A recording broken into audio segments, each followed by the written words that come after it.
우리 옆에 분하고 인사하고 시작할까요? 예, 하나님이 가능케 하십니다.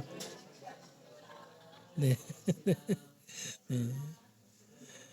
오늘도 함께 예배하는 우리 현장에 있는 또 온라인으로 예배하는 분들에게 하나님의 크신 은총 함께 하시기를 축복합니다. 오늘 말씀의 제목은 순종의 법입니다. 여러분, 이 시대가 갖고 있는 이 시대의 흐름이 있어요. 불순종의 모습이 이 시대에 있는 것 같습니다. 지난 2월 14일에 국민대학교 졸업식이 있었는데 저는 유튜브를 통해서 이 국민대학교 졸업식에 이효리 아주 스타 이효리 씨가 나와서 졸업식 축사를 하는 걸 제가 우연치 않게 보게 되었습니다. 왜냐하면 저는 이제 축사를 통해서 참 많은 영감을 받았어서 제가 축사만 뒤져서 막 보던 그런 때도 있었는데 이게 유튜브에 채널에 딱 올라와서 너무 인상적이었어요. 보면서 저도 좀 감동이 되더라고요. 너무 멋져서. 내용이 이제 근데 이런 거예요. 여러분 다 읽어드릴 수가 없는데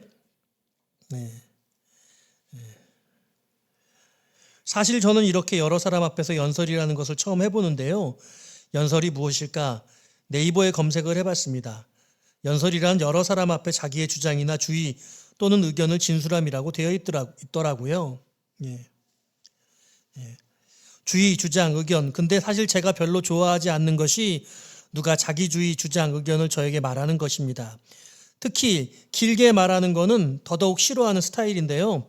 처음에는 그냥 들은 척하면서 들을 수 있지만 계속 그게 반복되면 그 사람 안 만나고 싶습니다. 너는 너고 나는 난데 도대체 왜 내가 너의 일장 연설을 들어야 되지? 약간 머릿속에 늘 그런 생각을 했던 것 같습니다. 사회생활하면서 그런 분들을 종종 만나지만 사실 그런 분들은 저에게 큰 임팩트가 없었습니다. 오히려 자기의 주장이나 주의를 뒤로 하고 저의 이야기를 귀담아 들어주는 분들, 누구에게 말로 장황하게 설명하지 않고 살아가는 삶의 모습으로 보여주시는 분들이 저에게는 더 큰 울림이 있었습니다. 여기서 이제 건너뛰어서 여러분 그냥 여러분 마음 가는 대로 사십시오. 여러분들은 누구보다 아끼고 올바른 길로 인도하는 건 그 누구도 아닌 여러분 자신이며 누구의 말보다 귀담아 들어야 되는 건 여러분 자신의 마음의 소리라고 생각합니다. 나보다 뭔가 나이 보이는 멋진 누군가가 멋진 말로 나를 이끌어주길, 그래서 나에게 깨달음을 주길, 그래서 내 삶이 조금 더 수월해지기를 바라는 마음 자체를 버리십시오. 그런 마음을 먹고 사는 무리들이 이 세상에는 존재하니까요. 그런 무리의 먹잇감이 되지 마십시오. 나는 나약해, 나는 바보 같아, 나는 더 잘할 수 없는 사람이야 같은 부정의 소리는 진짜 자신의 소리가 아닙니다. 나를 인정해주고 사랑해주는 내 안에 그 친구와 손잡고 그대로 쭉 나아가세요. 찬찬히 읽어보니 이 연설물은 저 자신을 위해 쓴 것 같다는 생각이 들더라고요. 저는 저에게 꼭 필요한 이야기들을 저도 모르게 이 연설물을 쓰게 된 것 같습니다. 그러니까 여러분들 지금까지 제가 한 말 귀담아 듣지 마세요. 여러분 이미 다 알고 있고 다 잘하리라는 것도 알고 있습니다. 그럼 그만 떠들고 신나는 노래나 한 곡 하고 가겠습니다. 그리고 치티치티 뱅뱅을 부르더라고요. 궁금하시면 여러분 유튜브에 들어가서 보시기 바랍니다. 나름 되게 소신 있고 멋져 보였어요. 젊은이들의 사고방식이 참 멋져 보입니다. 개인만 놓고 보면 그럴듯합니다. 그런데 여러분 이게 공동체나 국가 전체로 보면 어려워져요. 이 연설물이 뭐가 문제가 있지? 이렇게 생각할 수도 있겠습니다. 너는 너고 나는 난데 왜 간섭이냐? 왜 간섭하느냐? 이렇게 말했죠. 그러니까 적어도 이효리 씨의 생각에는 너와 나는 별개이고 전혀 무관하며 어떤 관계도 나는 원하지 않는다라고 말하는 것처럼 생각됩니다. 여러분 그러나 그렇지 않죠. 우리는 서로 연결되어져 있습니다. 한국 사회 안에서 또 거룩한 거대한 삶의 어떤 문화 체제 속에 우리는 연결되어 있습니다. 우리는 아시안컵을 보면서 대한민국의 승리를 염원했죠. 같은 마음으로 열광했습니다. 이태원 참사를 보면서 동일한 마음으로 안타까워하고 눈물 흘렸습니다. 너와 나는 전혀 별개의 존재가 아닌 것입니다. 어디선가 연결되고 필요하다면 서로가 도움을 주고받아야 한 소중한 존재입니다. 이제 까미유 순례길 가면요, 모르는 사람한테 도움을 받게 됩니다. 도움을 받지 않으면 존재할 수 없기 때문에 서로의 소중함을 전혀 모르는 사람에게서 느끼게 되는 것이 바로 그 순례길이라고 저도 책을 통해서 보아서 알고 있습니다. 젊은이들, 오늘날 젊은 세대는요, 기성세대의 생각을 거절하거나 보류합니다. 자신들이 경험하는 방식을 존중해달라고 말합니다. 그러나 사랑하는 여러분, 저는 잘못됐다고 생각합니다. 성경에 솔로몬의 아들 르호보암이 왕이 되어서 통치했을 때를 생각해 보십시오. 르호보암은 자신의 또래의 이야기들과 노인들의 자문 중에 노인들의 자문을 거절하고 또래의 이야기들을, 측근의 이야기를 들었습니다. 그와 같은 정치적 선택이 나라를 분단하게 만드는 결과를 초래한 것이죠. 만일 우리의 주변의 사람들, 소중한 사람들, 우리의 어른들의 이야기를 듣지 않고자 한다면 우리는 또 다른 분열과 아픔을 경험할 수밖에 없게 될 것이죠. 저는 오늘 본문의 말씀을 가지고 세 가지로 은혜를 나누려고 준비를 했습니다. 오늘 이 신명기 30장은 모세의 세 번째 설교입니다. 제가 지난주에 신명기 6장의 말씀을, 그리고 수요일에는 신명기 28장의 말씀을 함께 나누었는데요. 신명기 28장은 64절로 된 아주 긴 장이에요. 1절부터 14절까지가 축복의 메시지고 거의 4배가 되는 나머지 54절의 말씀은 저주가 되어 있습니다. 하나님의 말씀을 반드시 듣고 그 복을 받으라고 명령하고 계시는 거죠. 그런데 그 말씀을 세 번째 설교에서 다시 한번 하시고 계십니다. 오늘 이 세 가지 하나님의 은혜는 매우 중요한, 아주 중요한 순종의 문제를 우리에게 거론하고 있는 것인데요. 첫 번째 하나님의 메시지는 9절 10절 말씀입니다. 같이 한번 읽어볼까요? 큰 목소리로 합독해서 읽어드리겠습니다. 시작. 내가 내 하나님 여호와의 말씀을 청종하여 이 율법책에 기록된 그의 명령과 규례를 지키고 내 마음을 다하며 뜻을 다하여 여호와 내 하나님께 돌아오며 내 하나님 여호와께서 내 손으로 하는 모든 일과 내 몸의 소생과 내 가축의 새끼와 내 토지 소산을 많게 하시고 내게 복을 주시되 곧 여호와께서 내 조상들을 기뻐하신 것과 같이 너를 다시 기뻐하사 내게 복을 주시리라. 아멘. 오늘 하나님이 이 본문의 말씀을 통해 주시는 첫 번째 메시지는 이스라엘이여 돌아오라. 돌아오라 이스라엘이여. 이렇게 말씀하시는 거예요. 여기 9절 10절 중간에 이렇게 나와요. 여호와 내 하나님께 돌아오며. 모세는 이 설교를 하고 있는데 이스라엘 백성은 아직 하나님께 돌아오지 않은 상태라고 말씀하고 있는 겁니다. 그리고 마지막 부분, 10절 마지막 부분에 보면 내 조상들을, 여호와께서 내 조상들을 기뻐하신 것과 같이 너를 다시 기뻐하사 내게 복을 주시리라. 지금 현재 이 광야 세대는 하나님의 기뻐함을 받지 못한 가운데 있고 하나님의 기뻐함을 다시 회복하고 그래서 그 기쁨을 회복해서 복을 받아야 되는 상태라고 진술하고 있는 겁니다. 저는 돌아와야 되는 이스라엘의 상태, 바로 이것이 오늘 이 땅의 모습이 아닌가 생각해 되어지는 것이죠. 광야 세대는, 광야 이스라엘은 아직 돌아오지 않은 상태였습니다. 모세가 그렇게 보았고 그러니 하나님이 그렇게 보시고 계시다는 겁니다. 여러분, 지금 이 광야 세대가 무엇을 경험했습니까? 광야에서 태어났어요. 애굽에서 태어난 세대들이 광야에서 하나님을 원망하고 그 광야에서 불신앙으로 죽어가는 모습들을 쭉 지켜봤던 세대가 바로 이 광야 세대입니다. 그들이 보아왔던 건 부모님들, 앞선 세대의 모습이었고 그 앞선 세대 가운데 믿음의 모습을 보기가 쉽지 않았던 거죠. 오늘 이 땅을 살아가고 있는 우리들이 바라보는 것들은 어떤 것입니까? 우리는 하나님을 바라보고 있습니까? 하나님의 말씀에 우리가 집중하고 있습니까?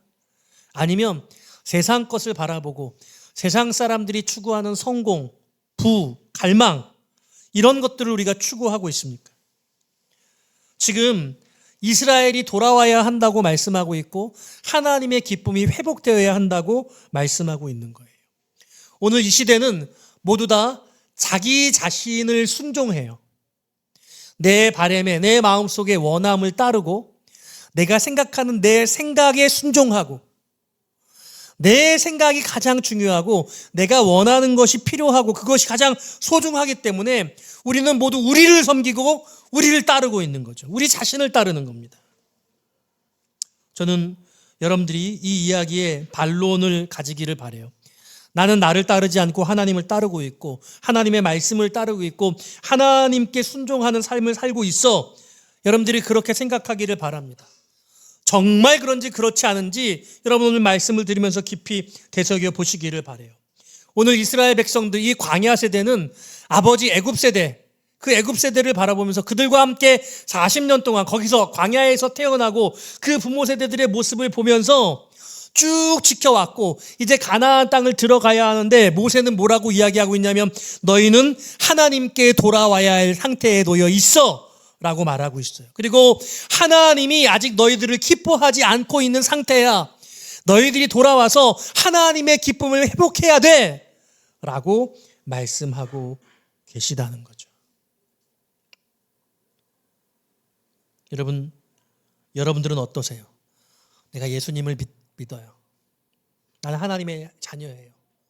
그런데 하나님이 내 삶을 통해 하나님이 기뻐하신다. 내 삶을 통해 하나님이 영광을 받으시고 나에게 복 주시기를 원하시고 계시다. 여러분 그렇게 고백하고 말할 수 있겠습니까? 오늘 그렇지 못하다고 이 모세가 신명기 통해서 이스라엘 백성들을 향해서 말하고 있는 겁니다. 좀 무거운 이야기이긴 하지만 우리 스스로 냉정하게 우리 자신을 돌아보아야 돼요.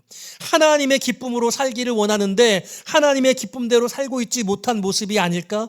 믿음이 없이는 하나님을 기쁘시게 할 수 없다고 성경이 그렇게 말하고 있으니 어쩌면 내 안에 있는 믿음은 하나님을 기뻐할 만한 하나님을 기쁘시게 할 만한 그런 믿음의 상태가 아닐지도 모르겠습니다. 그런데 이와 같은 말씀을 하시면서 오늘 하나님이 주시는 두 번째 메시지는 뭐라고 말씀하시냐면요. 14절 말씀 같이 한번 읽어보기 원해요. 14절입니다. 시작. 오직 그 말씀이 내게 매우 가까워서 내 입에 있으며 내 마음에 있은즉 내가 이를 행할 수 있느니라. 따라합시다. 하나님의 법은 아주 쉽습니다. 하나님의 법은 쉬워요. 하나님의 법이 어려워서 하나님의 법이 난해해서 그 법을 따를 수가 없어 라고 생각하면 그건 오해라고 말하는 겁니다. 모세는 뭐라고 말하냐면 말씀이 너에게 아주 가깝게 있다. 말씀이 아주 너에게 가까이 있어서 너의 마음속에 말씀이 있어. 너의 입술에 말씀이 있어. 이렇게 이야기하시고 계십니다. 그러니까 여러분 하나님의 말씀이 어렵다는 오해를 이 시간 여러분 떨쳐버리세요. 여러분들이 성경 말씀이 너무 어려운 것 같아. 성경이 너무 이해가 잘 안 돼. 이렇게 생각하는 건 성경을 아직 읽지 않아서 그런 것이고요. 성경은 쉬워요. 하나님의 법은 아주 쉽다고 그렇게 말하고 있어요. 심지어는 성경 말씀을 읽지 않아도 알 수 있는 게 성경 말씀이에요. 오늘 뭐라고 말해요? 마음에 있대요. 여러분 성경을 읽으시면서 뭔가 이거 좀 이상한데? 이거 좀 틀린 것 같아. 내 마음에 이 본문을 이 성경의 말씀을 읽을 때 이게 이 이야기가 정말 마음에 거슬려 불편해. 여러분 이런 적 있으세요? 내가 죄인이어서 부끄러운 건 있어도 기적이 일어나는 것이 믿어지지 않는 건 있어도 내 양심에 이 사건의 어떤 내용들이 어쩌면 이렇게 성경이 지혜로울 수 있지? 어떻게 이렇게 정말 잘 판결하고 있지? 이렇게 얘기하는 경우가 있어도 왜 이게 이런 말씀을 하고 있는 거지? 내가 이해를 할 수가 없겠네. 이런 경우는 있어도 내 마음의 양심에 막 거슬려서 불편하고 뭔가 양심에 반하는 것 같은 그런 말씀이 성경에 있는 경우가 있나요? 그런 경우는 없어요. 우리 양심에 뭔가 불편한 것은 다 성경에서 금지하고 있는 거예요. 뭐라고 말하냐면 이 말씀이 너의 마음 가운데 있다는 거예요. 천하에 하나님을 알만한 것을 이 천하 가운데 그리고 우리 마음 가운데도 하나님은 만들어 주셨어요. 로마서에서 그렇게 가르쳐주고 있는 거죠. 뿐만 아니라 이 말씀이 쉽다는 것, 이 법이 쉽다는 것, 여러분 다른 성경에서도 우리에게 증언해주고 계세요. 여러분 잘 아는 말씀 마태복음입니다. 수고하고 무거운 짐진 자들아 다 내게로 오라. 내가 너희를 쉬게 하리라. 나는 마음이 온유하고 겸손하니 나의 멍에를 메고 내게 배우라.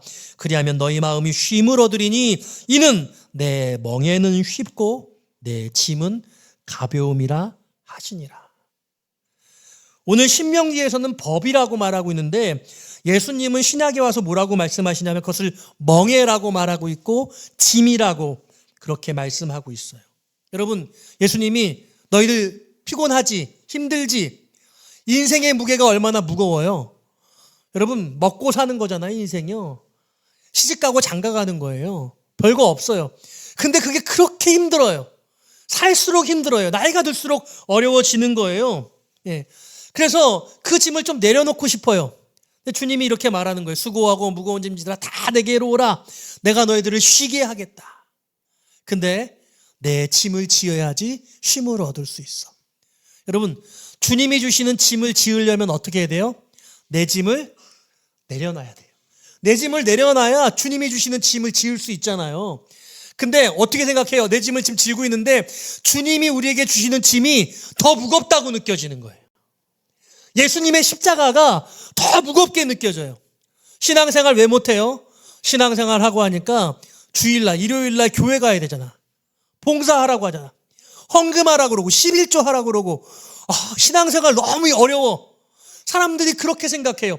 그래서 신앙생활 안 한다고 하는 거예요. 율법의 말씀, 성경의 말씀을 지켜야 되는 것이 까다롭고 번거롭다는 거예요. 그래서 어렵다는 겁니다. 그런데 이게 오해라는 거예요. 예수님이 우리에게 주어주시는 그 짐, 그 멍에는 아주 가볍다고. 너희들 보기에는 되게 무거워 보일지 모르는데 불편해 보일지 모르는데 이거 무겁지 않아. 이거 가벼워. 뭐라고 말씀해? 진리가 너희를 자유케 하리라. 할렐루야. 하나님의 멍에를 지고 봤더니 이게 처음에는 되게 번거롭고 어려울 거라고 생각했는데 그렇지 않고 진정한 자유를 얻고 누릴 수 있다고 말씀하는 겁니다. 먹고 마시고 시집가고 장가가는 것 이게 간단해 보이고 좋아 보이고 행복해 보이고 그런데요. 이게 사실은 살면 살수록 무겁고 힘들고 주님은 이것을 이 짐을 내려놓고 주님의 짐을 지라고 말하고 있는 거예요. 그리고 이것이 너무나 가벼운 것이라고. 이건 어려운 것이 아니라고 말하는 거예요. 인생의 무게, 그 인생의 무게는 결국 사실은 먹고 사는 의식주의 어려움인데요. 주님이 또 이렇게 말씀하셨어요. 너희는 무엇을 먹을까 무엇을 입을까 염려하지 말라. 이는 이방인들이 구하는 것이라. 세상 사람들이 구하는 거래요. 여러분들은 이방인 아니에요. 하나님의 자녀잖아요. 우리는 먹고 마시는 것 구할 필요가 없대요.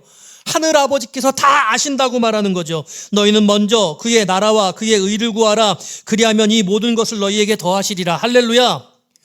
인생의 모든 무거운 짐의 문제는 하나님이 다 책임져 주신다고 말씀하고 있고 주님께서 우리에게 짊어지라고 하는 무게는 하나님의 나라의 짐이에요. 거룩한 십자가의 짐을 지라는 거예요. 먹고 마시는 것에 대한 문제는 그 염려는 우리에게 속한 것이 아니라고 주님이 그렇게 우리에게 약속해 주시고 계시는 거죠. 그러니까 다시 돌아와서 주님이 우리에게 주어주시는 그 멍에 그 짐 아주 가볍고 편안한 것이고 생각보다 쉬운 것이고요. 그것을 신약에서 말씀하시고 있는데 구약에서도 들어가서 보니까 뭐라고 말하냐면 그 말씀이 아주 쉽다고 너무너무 가까워서 내 마음에 있고 입에 있다고 누구든지 원하기만 하면 그것을 행할 수 있다고 말씀하는 거예요. 그러므로 성경이 너무 어려워서 나는 그것을 행할 수 없어 이렇게 말하는 오해를 여러분 범하지 마시기를 바라요. 오늘 본문의 말씀에 여러분 뭐라고 말씀하고 있냐면요. 12절 말씀은 이렇게 말해요. 하늘에 있는 것이 아니니 내가 이르기를 누가 우리를 위하여 하늘에 올라가 그의 명령을 우리에게로 가지고 와서 우리에게 들려 행하게 하랴 할 것이 아니요. 하나님의 말씀을 준행하는데 그저 하늘에 올라가서 그 하늘에 가서 그 말씀을 받아가지고 그 말씀을 행한다. 그게 아니라는 거예요. 13절에 이것이 바다 밖에 있는 것이 아니니 내가 이르기를 누가 우리를 위하여 저 바다를 건너가서 그의 명령을 우리에게로 가지고 와서 우리에게 들려 행하게 하랴. 이것도 아니라는 거예요. 저 바다 밖에 있는 게 아니라는 거예요. 우리 마음 안에 있다는 거예요. 우리의 입술의 고백 가운데 있다는 거예요. 차라리 그걸 행할 마음이 없다고 말하는 게 정직한 거예요. 어려워서 행하지 못하는 게 아니라 쉬움에도 불구하고 행할 마음이 없는 것이죠. 그러므로 여러분, 오늘 저는 세 번째 교훈으로 이 말씀을 여러분께 드리는 거예요. 따라합시다. 하나님을 더 사랑하자. 예. 자, 여러분은 보면 16절 말씀 같이 한번 읽어보기 원합니다. 16절입니다. 시작. 곧 내가 오늘 내게 명령하여 내 하나님 여호와를 사랑하고 그 모든 길로 행하며 그의 명령과 규례와 법도를 지키라 하는 것이라. 그리하면 내가 생존하며 번성할 것이요 또 내 하나님 여호와께서 내가 가서 차지할 땅에서 내게 복을 주실 것임이니라. 아멘. 우리 하나님 복 주시기를 원하시는 거예요. 복을 너무너무 주고 싶어요. 그런데 하나님을 더 사랑해야 된다는 거예요. 명령과 규례와 법도를 지키기 위해서 필요한 것이 무엇이냐? 하나님을 최고로 사랑해내는 거예요. 하나님을 더 사랑해야지만 이것이 순종이 될 수 있고 그래야 하나님의 복을 우리가 누릴 수 있는 것이에요. 말씀을 정리해요. 결론이 뭐냐? 여러분들의 주권을 온전히 하나님께 내어드리시기를 바라요. 이론적으로는 예수 그리스도를 고백하고 내 삶의 주인이 주님이시고 하나님이신데 정작 삶의 모든 상황 속에서는 내가 생각하고 내가 판단하고 내가 느끼는 것을 따라 결정하잖아요. 그건 순종이 아니에요. 모든 삶의 상황 속에서 하나님이 말씀하시는 것이 무엇인가? 하나님이 기뻐하시는 것이 무엇인가? 하나님을 사랑하는 마음으로 하나님께서 원하시는 것들을 행하고자 하는 마음을 가져야 하는 것이죠. 여러분 자신에게 순종하지 마시고 하나님께 순종하고 하나님의 말씀에 순종해야 하는 것입니다. 하나님께서 세우신 권위에 순종해야 하는 것이에요. 믿음이 무엇입니까? 믿음의 결과는 순종이고 믿음의 역사는 충성인 것입니다. 하나님을 사랑한다고 한다면 그분의 말씀에 귀 기울이고 그분께서 원하시는 바를 이루어 드리기를 원하는 것 아니겠습니까? 시편 103편 12절은 이렇게 말해요. 동이 서에서 먼 것 같이 우리의 죄가를 우리에게서 멀리 옮기셨으며. 우리 하나님은 우리의 죄는 아주 멀리 옮겨두시고 그리고 하나님의 말씀은 우리 마음 안에 심겨두셨어요. 아주 가까이에 있는 것이라고 말씀하세요. 죄를 멀리하시고 우리에게 순종을 얼마나 기대하시고 계시는가 알 수 있는 것입니다. 히브리서 5장 7절 2절은 이하는 말합니다. 그는 육체에 계실 때에 자기를 죽음에서 능히 구원하실 이에게 심한 통곡과 눈물로 간구와 소원을 올렸고 그의 경건하심으로 말미암아 들으심을 얻었느니라. 그가 아들이시면서도 받으신 고난으로 순종함을 배워서 온전하게 되셨은즉 자기에게 순종하는 모든 자에게 영원한 구원의 근원이 되시고 이렇게 말씀했어요. 믿음이 있다면 순종은 따르게 되는 겁니다. 하나님의 법을 따르고 싶은 마음을 가지게 되는 것이죠.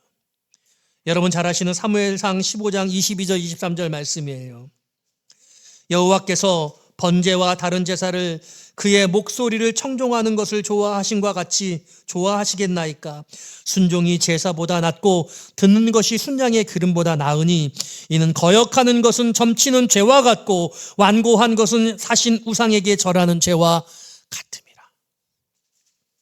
그래서 여러분 우리가 명목상의 신앙, 명목상의 순종이 아니라 내 전생에 내 삶의 주권을 다 주님께 옮겨드리는 진정한 순종의로의 변화가 필요한 거예요. 그래서 여러분 어렵지 않아요. 오늘 여러분 마음속에 있습니다. 그 마음을 여러분 잘 들여다보시고 하나님이 기뻐하시는 것들을 한 걸음 한 걸음 따르기를 시작하시기를 축복합니다.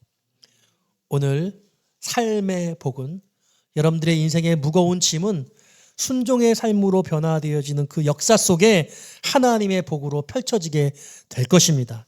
그 은혜가 저와 여러분들의 삶 가운데 나타나게 되시기를 주님의 이름으로 축원드립니다.